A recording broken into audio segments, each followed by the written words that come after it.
Hello দর্শক বন্ধুরা, আজকে স্ন্যাক্স পর্বে আমি এমন একটা স্ন্যাক্স বানিয়েছি যেটা চায়ের সঙ্গে বা সস এমনকি শুধুও খাওয়া যায়। তো চলুন চটজলদি রেসিপিটি দেখে নেওয়া যাক। প্রথমে এক বাটি ময়দা, স্বাদ মতো নুন ও সাদা তেল দিয়ে ময়ান দিয়ে মাখিয়ে নিতে হবে।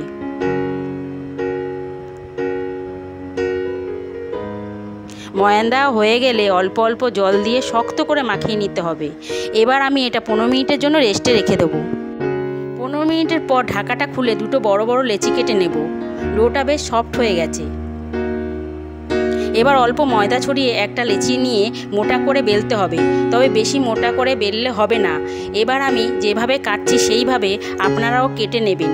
হঠাৎ করে বাড়িতে আত্মীয় বা বন্ধুবান্ধব এলে এবং বেশি কিছু উপকরণ ঘরে না থাকলে এটা তাদেরকে করে খাওয়াতে পারেন। তারা আপনার প্রশংসায় পঞ্চমুখ হবে। বন্ধুরা, এখন যদি আপনাদের রেসিপিটি ভালো লাগে তবে কমেন্টে জানাবেন, তবে আমার নতুন নতুন রেসিপি বানাতে আরও উৎসাহ হবে। এইভাবে আমি বাকিগুলোও কেটে নেব।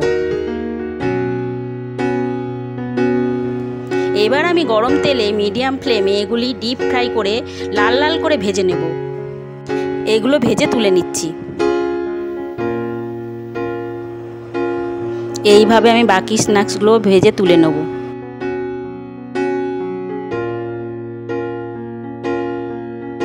বন্ধুরা, আমি একটা ভেঙে দেখাচ্ছি, দেখুন কত সুন্দর ওয়েল কুকড হয়েছে।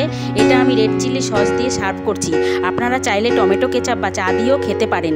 তো কেমন লাগলো আপনাদের স্ন্যাক্সের রেসিপিটি কমেন্টে জানাবেন ও চ্যানেলটি সাবস্ক্রাইব করে দেবেন। আজ এই পর্যন্ত, ধন্যবাদ।